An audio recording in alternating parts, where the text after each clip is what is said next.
E aí, galera, tudo bem com vocês?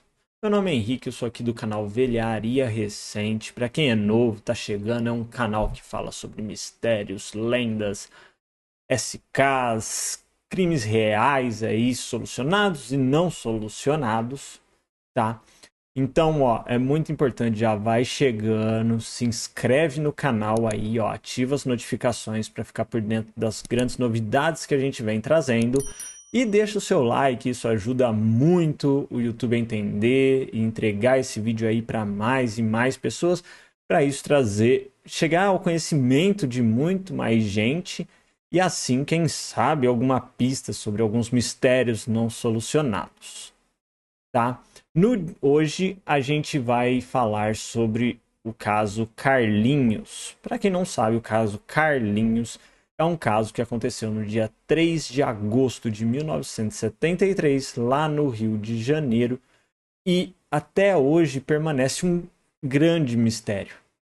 No vídeo de hoje a gente vai falar mais desse caso que é o mais antigo caso de sequestro no Rio de Janeiro, que permanece sem solução, tá bom?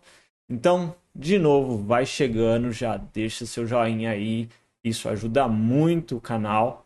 E vamos crescendo aí, tentar chegar aos 1.000 inscritos, monetizar esse canal aqui para a gente poder trazer cada vez mais casos interessantes para vocês, tá bom?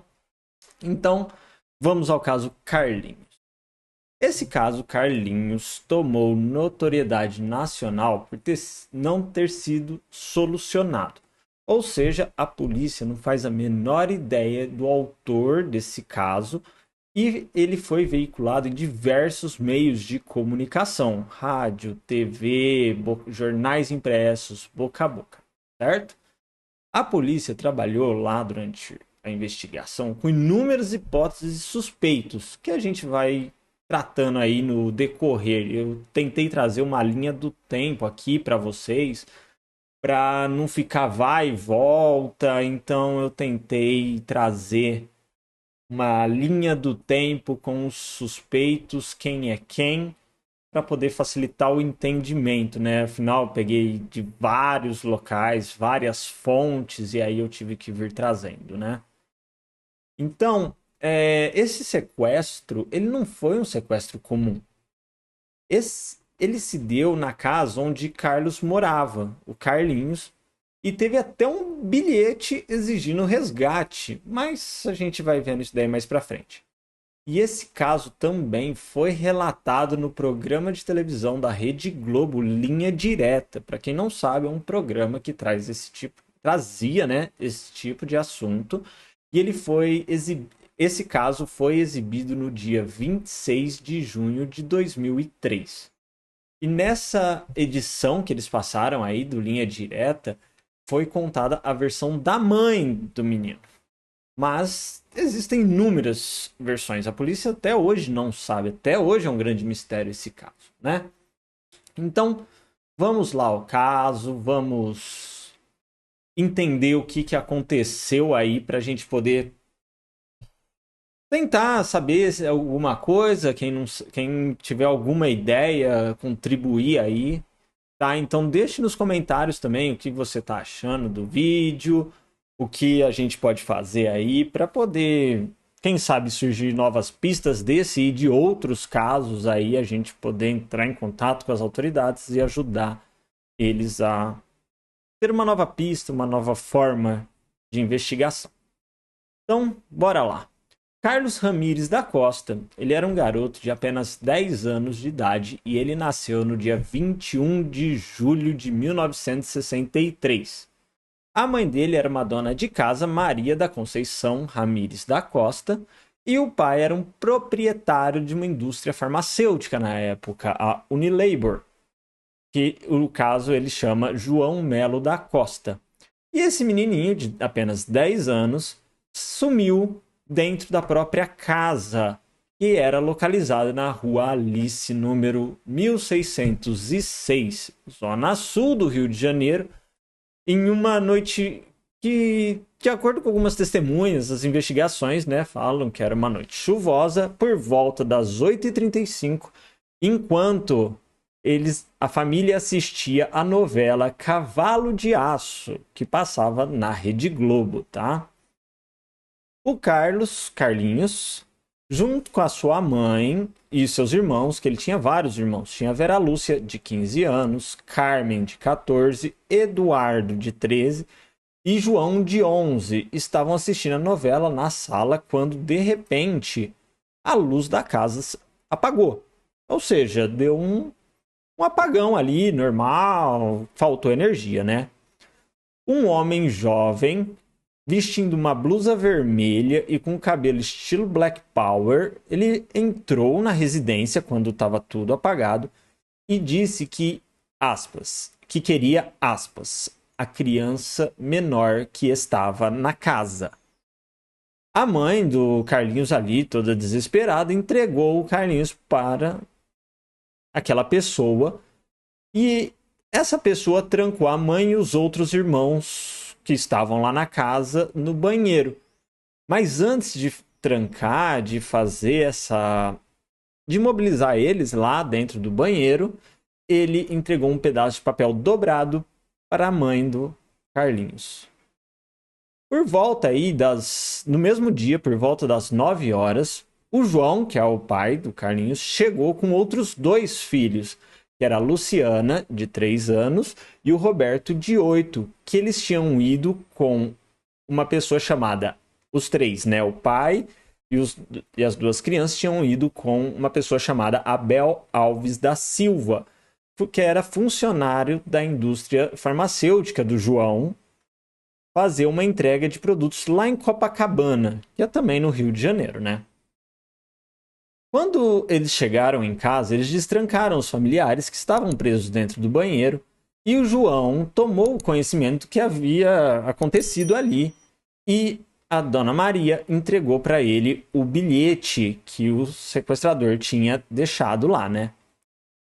O João então abriu o bilhete e leu que era um pedido de resgate pelo filho que tinha sido levado.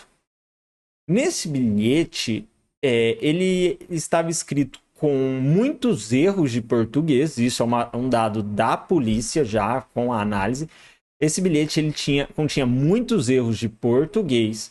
Ele estava escrito com uma letra de forma em um pedaço de papel de folha de papel comum, tá?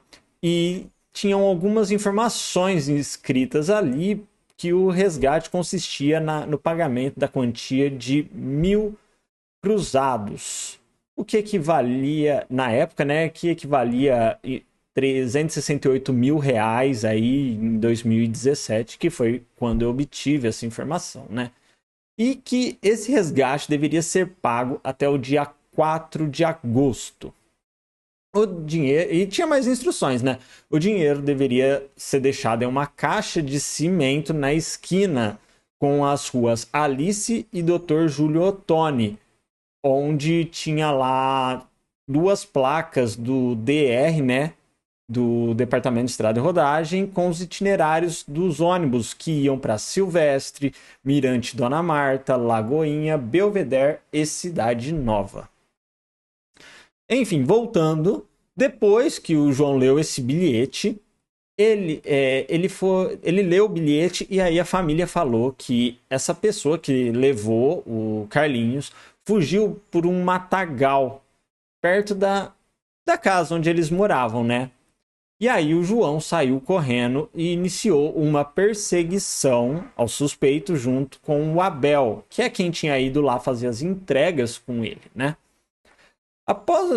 Depois que tentaram perseguir ali, não sabiam o que estavam perseguindo, o João comunicou o fato ao corpo de bombeiro e à 9ª delegacia da Polícia Civil.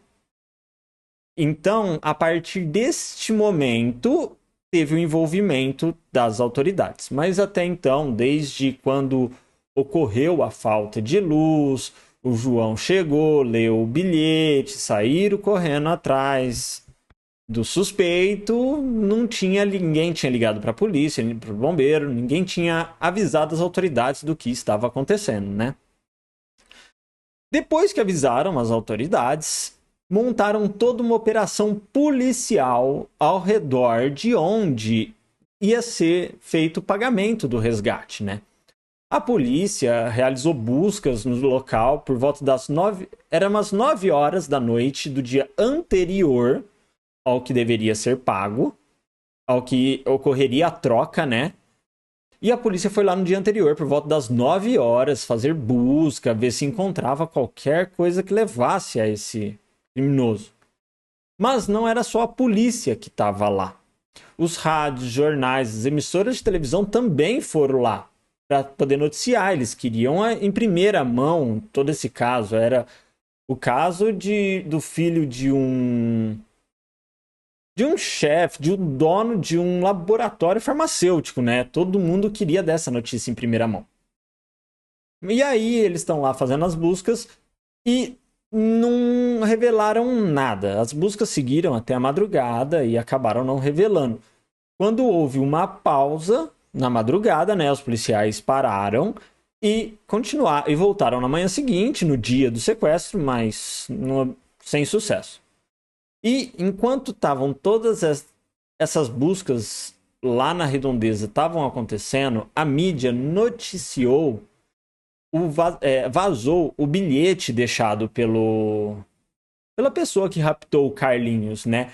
E passaram isso no sistema nacional de televisão. Ou seja, estava todo mundo sabendo. Inclusive o sequestrador, né? E aí, como a polícia não conseguiu achar nenhuma pista, lá no dia 4 de agosto, que é o dia que deveria ser, que o resgate tinha que ser pago, muitos policiais disfarçados, à paisana, foram lá. Eles estavam disfarçados de vendedor de sorvete, pipoqueiro, porém tinham vários repórteres. Isso complica muito os casos, né? Porque sabe que vai acontecer alguma coisa e aí acaba dando uma bandeira aí esses repórteres, né?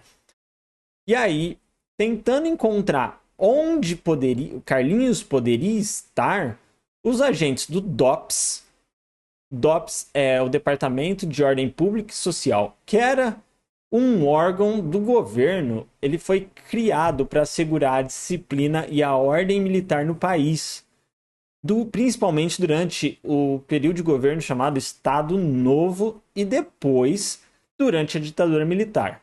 Então esse DOPS, juntamente com os agentes da 9ª Delegacia, da Delegacia de Vigilância Centro e da Delegacia de Roubos e Furtos, eles tentavam achar a todo momento o paradeiro da criança, mas sem sucesso e sem fazer nenhuma prisão, sem nada, né?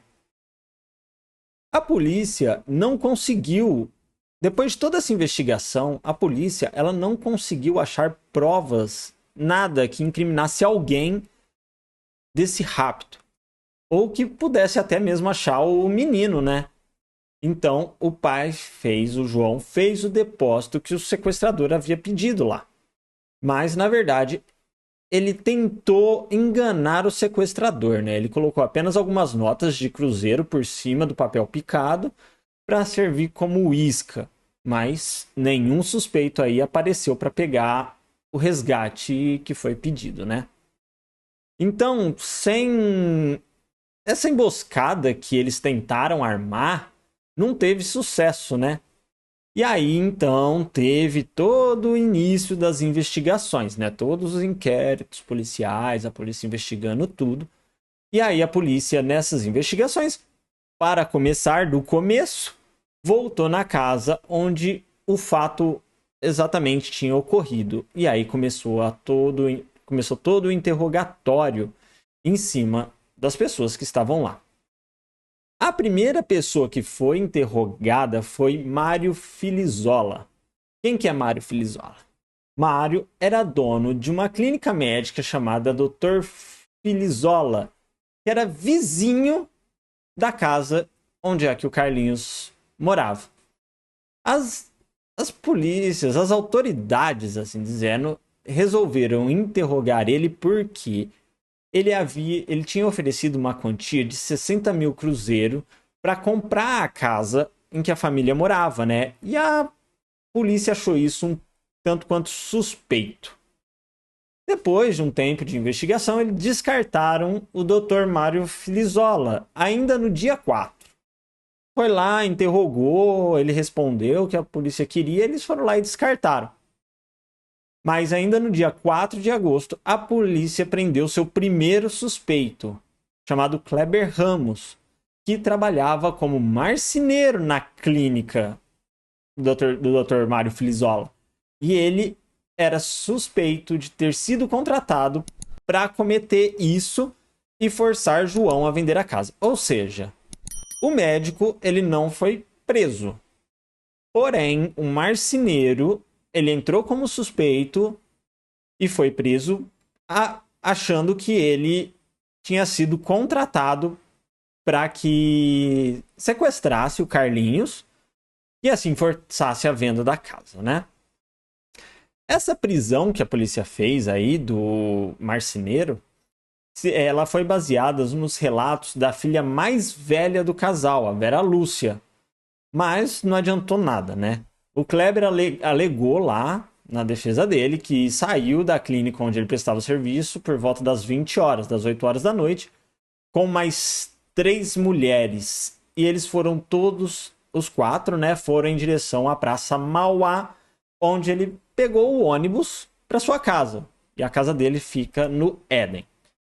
Seu álibi, o álibi dele foi confirmado por uma das mulheres. E aí ele acabou sendo solto. Ele foi solto 3 dias após ter sido preso por um habeas corpus expedido pelo juiz Santiago Dantas, que é da 14ª Vara Criminal. Ainda lá no dia 4, José da Silva, um mecânico, se apresentou lá na 9ª delegacia. Esse mecânico, José, ele frequentava a casa da família lá, do João e da Maria, e teria complicado a vida financeira dele ao deixar de fazer pagamentos para o João. Porque o João tinha emprestado um dinheiro para ele, o mecânico, o José, tinha comprado uma televisão, na verdade, e o João era o avalista. E o José deixou de pagar essa TV. Então, o João estava sendo acionado, né? Mas a Maria, mãe do Carlinhos, não reconheceu ele como sendo sequestrador. E ainda nesse mesmo dia, a dona Maria apontou uma outra pessoa. Eu sei que é muito nome, é que teve mais de 17 suspeitos entre prisões, liberdade. Nossa, esse caso aqui é complicado, né? E ainda nesse mesmo dia, a dona Maria apontou Raimundo Pereira Lulu como sendo suspeito. Porque, na simples premissa de que ele tentou seduzir ela. Isso não é válido, né? Então, continuando, né?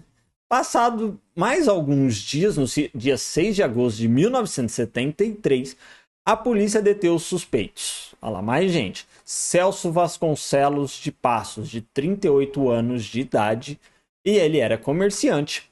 E Francisco de Almeida, ele era cunhado do Celso, porque o Celso tinha uma dívida de 15 mil cruzeiros com o João.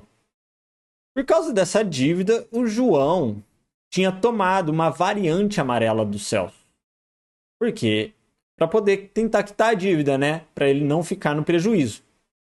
E ainda nesse mesmo dia, no dia 6 de agosto, aconteceu uma coisa muito estranha, né?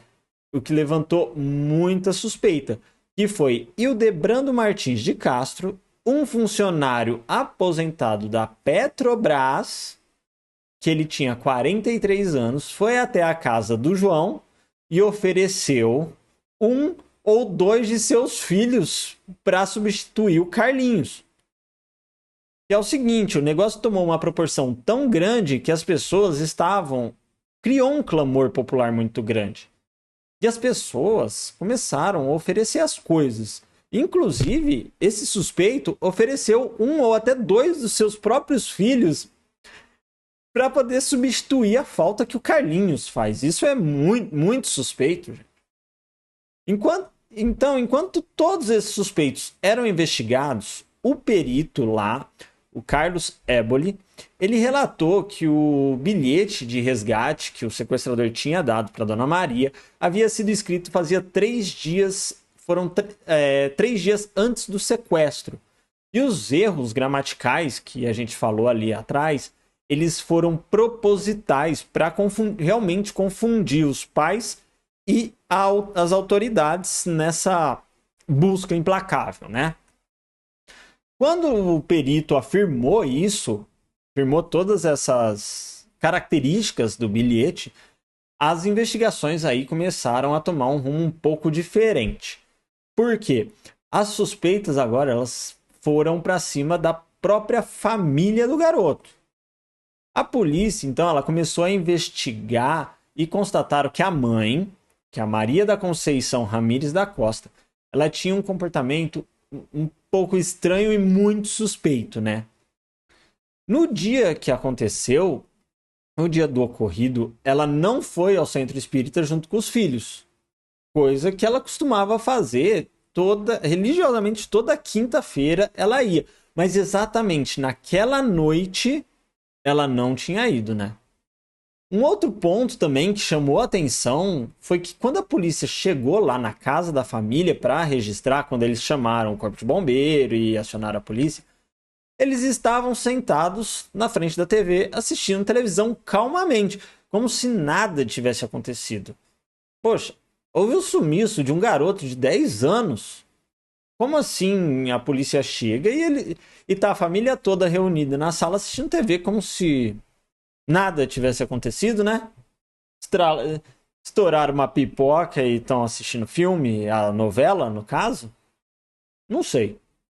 Lá no dia 7 de agosto, a Dona Maria ela foi chamada para depor na delegacia. Afinal, foi o filho dela que foi sequestrado, né? E para prestar esse depoimento lá na delegacia, responder as coisas que os investigadores iam perguntar, né? Ela se arrumou toda. Ela colocou a melhor peruca que ela tinha e até pintou os olhos, que eles falam isso, né? Mas na época, ela se emperequetou toda. Ela ficou toda como se fosse num baile de gala para prestar isso, né? E com esse depoimento que ela foi lá prestar, a polícia chegou à conclusão de que ela era pouco cuidadosa com os filhos, ou seja, os filhos ficavam bem largados e que ela gastava muito dinheiro com bilhete de loteria e comprando coisas para elas, coisas fúteis para ela, roupas, maquiagens, perucas. Enquanto isso, os filhos lá todos desleixados, né? Não os filhos desleixados, mas ela deixava os filhos em segundo plano. O primeiro plano era sempre ela, né? E enquanto ela estava sendo interrogada, o João, que é o pai, né, entrou para a lista de suspeitos. Porque a investigação constatou que ele passava por sérias dificuldades financeiras e teria orquestrado esse falso sequestro aí para tentar arrecadar algum dinheiro para tentar se reerguer novamente. Tá? Um dia ali após os pais serem apontados como suspeitos, lá no dia 8 já, a delegacia lá de roubo e furtos recebeu inúmeras ligações comentando sobre o sequestro. Por quê? Esse sequestro, ele teve uma comoção muito grande e atingiu todo o território nacional. Não ficou restrito ao Rio de Janeiro, né? Então, pessoas de todo lugar estavam ligando para a polícia e comentando, tentando passar alguma informação. Porém, a maioria dessas informações aí eram falsas. A polícia notava, na hora de investigar, era uma informação falsa, tá? Porém, dentro de todas as ligações que eles receberam no dia 8, somente uma delas foi aproveitada para a polícia. Essa ligação ela foi feita anonimamente e indicou um endereço. O endereço Rua Barão de Petrópolis, 1908, como sendo o primeiro local onde o Carlinhos foi levado após todo o ocorrido, né? Essa pessoa que fez essa ligação, ela não quis se identificar. Ela disse que viu um homem, não se sabe o nome dele e nem tinha descrição, entrando na casa situada neste endereço juntamente com o menino. O denunciante também, ele informou a placa do carro que chegou nesse endereço, que o homem chegou com esse carro, né? O homem e o menino estavam dentro do carro. E a polícia descobriu que era um táxi e o modelo desse táxi era um Opala. Como isso tinha sido a única pista sobre esse possível paradeiro de onde o garoto podia estar, a polícia logo foi pro local, né? Receberam a ligação, viu que tinha alguma consistência na informação, já foi pro local. Mas chegando lá, eles encontraram essa casa vazia, sem nenhum móvel, apenas com um pacote de vela jogado lá no chão. Depois dessa tentativa aí, que foi de achar o cativeiro, que foi frustrado, né? Chegaram lá, não tinha nada. A polícia prendeu no dia 9 de agosto uma pessoa chamada Ademar Augusto de Fraga Filho, conhecido lá como Capoeira.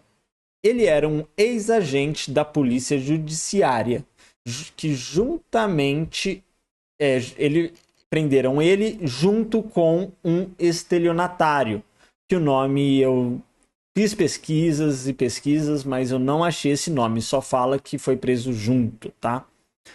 E a polícia fez essas duas prisões sob o motivo de ter cometido esse crime por vingança por parte de um grupo de contrabandista que supostamente teriam sido lesados pelo João, certo? E de acordo com as investigações, o Ademar usaria esse dinheiro, o dinheiro do resgate, para fugir do país, porque ele era procurado em todo o território nacional sob a acusação de pertencer ao esquadrão que era uma organização paramilitar, que ela surgiu no final dos anos 60 e tinha o objetivo de perseguir e tirar a vida de pessoas tidas como perigosas em favor da ditadura militar aqui no país. Então, devido a essa suspeita, José Pereira de Brito, que era um dos contrabandistas que supostamente foi lesado por João, e Júlio de Carvalho foram para a delegacia prestar depoimento, né? E além da suspeita deles serem os mandantes por causa do depoimento do Ademar, eles eram suspeitos de terem realizado outro sequestro lá em 1966. Um tempo antes eles já eram suspeitos, né? E enquanto eles estavam prestando o depoimento, a polícia convocou eles para fazer um exame grafotécnico. Ou seja, tiveram que escrever lá para saber se o bilhete de resgate que foi entregue para a mãe de Carlinhos tinha sido eles que tivessem escrito, né? Então, até aí a polícia só tem suspeitos, lhe prende, solta, tudo. Mas até aí acabaram todas as pistas. Então a polícia não tinha mais pista para seguir no caso. Porém, no dia 10 de agosto, a polícia interrogou, falou: vamos dar um gás aqui, vamos tentar finalizar isso aqui logo, porque a gente não sabe o que está acontecendo, né? A polícia interrogou 7 pessoas no mesmo dia, no dia 10 de agosto, sendo elas 6 homens e uma mulher, e todas elas funcionários da clínica Dr. Filizola e Instituto Fleming, que ambos eram vizinhos de onde ocorreu o crime, né? E sem sucesso também nesses interrogatórios, ou seja, mais 7 pessoas que não levaram a polícia a lugar nenhum, a polícia continuou investigando e levou presa Maria Margarida da Silva, que era a secretária do João e filha da mulher que foi filha de uma das mulheres que foi interrogada 2 dias antes, tá? Quando ela foi presa, a Maria Margarida, no dia 12 já, ela confessou ser a autora intelectual do sequestro, ou seja, ela que havia planejado como tudo aconteceria. E ela também forneceu o bloco de papel que foi usado para escrever o bilhete do resgate, além de justificar que usaria o dinheiro que receberia para cobrir um desfalque financeiro que ela havia dado para a empresa de João. Porém, mais tarde, essa versão foi desmentida e ela foi solta. Ou seja, ela se entregou como autora do negócio, né? Autora intelectual, quem planejou, mas a polícia soltou ela porque viu que era toda uma grande farsa, né? Então a polícia continuando nas coisas, mas agora sem ver uma luz no fim do túnel, afinal já tiraram força não sei da onde para continuar essa investigação, né? A polícia estava correndo atrás do próprio rabo e ficou completamente desorientada. E a polícia, os policiais envolvidos, os investigadores, eles começaram a entrar em paranoia, né? O comissário lá da nona delegacia, o nome dele é Teodorico Murta, ele estava tão louco que ele foi fotografado por jornalistas vestindo roupas femininas, falando na rua que ia investigar alguns suspeitos. Ele foi assim, ele se vestiu de mulher e foi investigar. Eles começaram a entrar em parafuso ali, né? E por causa disso, ele foi suspenso das funções dele por 90 dias, porque ele não estava bem, tá? Mesmo recebendo essa punição, ele continuou as investigações por conta própria, mesmo indo contra todas as ordens dadas pela delegacia, né? E talvez ali, a gente não sabe ao certo, ele até conseguisse desvendar tudo isso. Porque utilizando os meios normais, os códigos, a cartilha de como proceder nas coisas, tudo, a investigação não estava conseguindo. E quem sabe assim, meio fora da caixa, né? Fora da casinha ali, ele conseguiria desenvolver mais isso. As investigações dele, talvez um método não ortodoxo ali, ele conseguisse. Porém, ele foi morto antes de descobrir qualquer coisa, né? Isso que é foda. Depois aí de todos esses grandes episódios, a polícia estava tão desesperada para achar alguém que pudesse pelo menos fazer uma acusação e levar à prisão, falar não, é essa pessoa aqui, esse daqui é o autor, vamos encerrar esse caso porque a gente tá ficando louco. Um grupo, para conseguir isso, tentar conseguir isso, um grupo de policial até torturou pessoas. Então eles forçaram e prenderam uma mulher chamada Ranufa da Silva, que era a mulher que lavava as coisas, que era a lavadeira do João.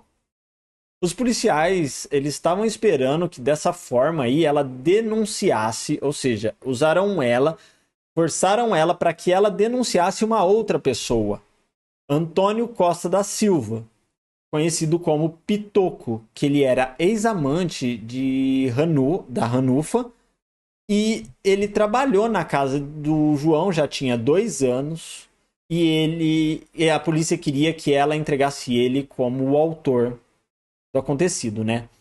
E Ranufa e o Antônio, eles tinham discutidos com o João.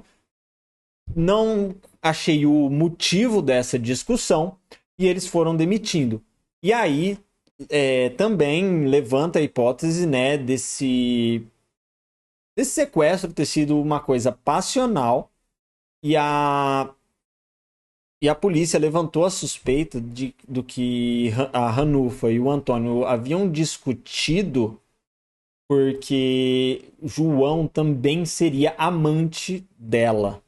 Então a polícia suspeitou dessa briga aí pela moça, né? E após o depoimento dela, o Antônio, lembrando que eles forçaram ela a entregar ele, né? O Antônio foi capturado pela polícia e apresentado para a imprensa como um dos sequestradores. Ou seja, a polícia tinha o bode expiatório que ela queria. A polícia estava ficando muito manchada, que não conseguia desvendar. esse caso e a polícia queria apresentar alguém. Então foi num ato de desespero, né? E depois de muito tempo aí passado, que a polícia apresentou o Antônio como sendo um deles, lá em janeiro de 1974, já tinha até virado o ano, surge Adilson Cândido da Silva. Ele era um assaltante e ele se entregou à polícia, alegando ele ser o sequestrador.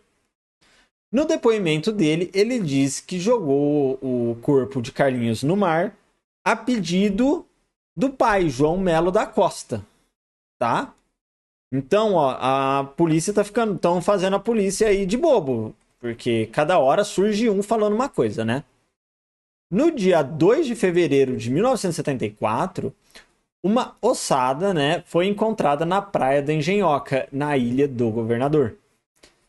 Quando eles acharam tudo, os investigadores suspeitaram que era os restos de Carlinhos, porque ele condizia muito com o relato do cara que se entregou, desse último que se entregou, do Adilson. E esses ossos, eles foram resgatados por um pescador português que estava fazendo uma pesca ali no lugar, né? Eles estavam, de acordo com esse pescador, eles estavam enrolados em um arame amarrado a um morão de concreto. Parecia que tinha deixado a pessoa lá. E a polícia fez análises aí nos ossos, tudo, e foi comprovado que não eram do Carlinhos. Ou seja, mais uma pessoa se entregando e não sendo o que realmente é, tá? Depois, aí passou mais de um mês. Lá no dia 26 de março de 1977, a polícia abriu um inquérito policial, porque até então eles estavam só investigando, não tinha nada formalizado, né? A polícia estava louca atrás e não tinha. Mas a partir dessa data, a polícia abriu um inquérito policial, 3 anos e meio depois do que aconteceu. Coisa que é meio estranho isso acontecer, porque deveria ter sido aberto esse inquérito quando aconteceu, né? Mas a polícia abriu só 3 anos e meio depois. E aí você tá aí pensando que isso é muito estranho, porque eles deveriam abrir, que nem eu falei, esse inquérito para investigação, né? Mas quando esse inquérito foi aberto, os delegados Jorge Gomes Sobrinho e Rogério Maschezzini, eles ouviram todos os suspeitos novamente, ou seja, refizeram todo o trabalho, toda a interrogação para tentar encontrar alguma evidência nova, né, que desse outro rumo, né? Porém, eles não descobriram mais nada e esse inquérito foi concluído e divulgado no dia 25 de novembro de 1977. Enquanto os delegados estavam investigando aí novamente, porque agora houve a abertura de um inquérito, lá no dia 2 de agosto de 1977, a Vera Lúcia, que é a irmã mais velha do Carlinhos, disse que reconheceu a pessoa Silvio Azevedo Pereira, que é um funcionário do João do João, e ela reconheceu ele como o sequestrador. Com esse depoimento aí dela, da Vera Lúcia, o Silvio chegou a ser condenado na 17ª Vara Criminal a 13 anos de prisão, em 30 de dezembro de 1985. Porém, os advogados recorreram da sentença e ele foi absolvido, porque foi só o disse-me-disse. A polícia não achou nada relacionado a ele. Durante todo o caso aí, a polícia trabalhou com alguns indícios, como o sequestrador era conhecido da família. Por quê? A família tinha 3 cachorros, o nome era Negrinho, Claíse e Suzy, e eles não reagiram à entrada da pessoa na casa, né? A pessoa também que cometeu o ato, ele conhecia muito bem a casa, porque ela sabia onde a caixa de força, a caixa de luz estava instalada para poder cortar a energia e deixar a casa toda no escuro, né?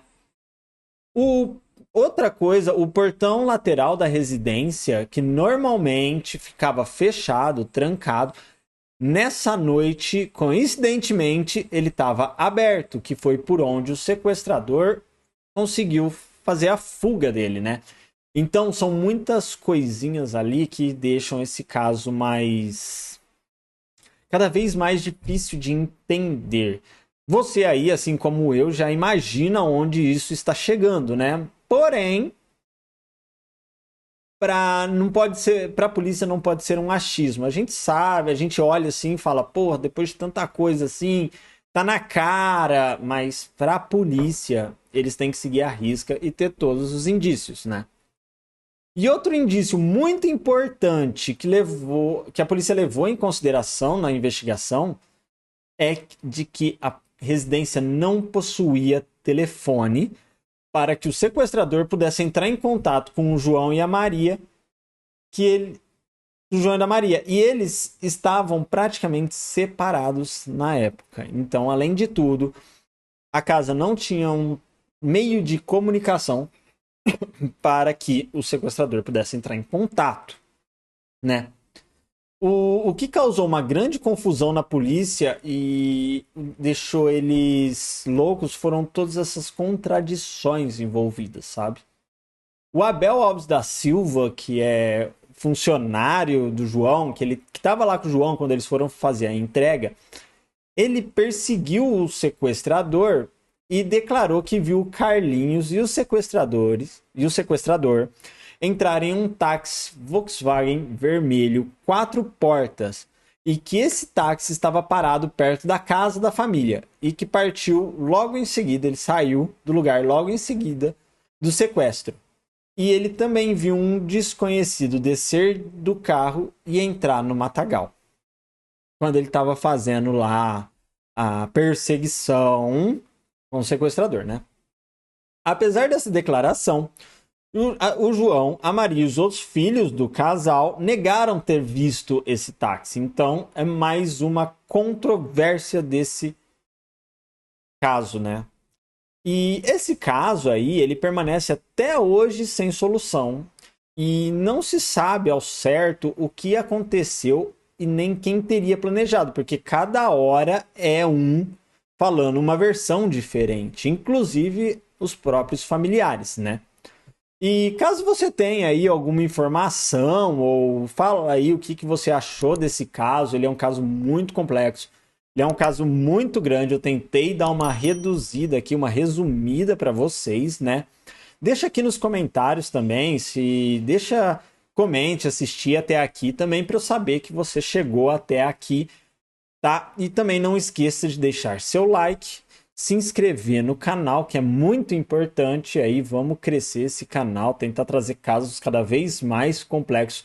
Quanto maior o canal, mais condições eu tenho de fazer buscas, de apresentar novos relatos. Então vamos crescer o canal aí para que a gente possa trazer casos cada vez mais complexos e não depender apenas de reportagens, porque esse caso aqui eu abri, eu acho que umas 30 reportagens diferentes, fui atrás de jornais escaneados, de fotos, para trazer aqui para vocês, tá bom? Então, ó, muito obrigado por você que continuou até aqui. E volta aí, existem outros casos no canal, existe análise de série, de filmes, existe mistérios sem soluções. E deixa aí algum caso, deixa no comentário algum caso aí que você gostaria que eu trouxesse, que eu vou me empenhar em pesquisar e trazer tudo em ordem cronológica dos acontecimentos para a gente poder fazer toda essa ligação. Tá bom? Um beijo e até a próxima, hein? Fui!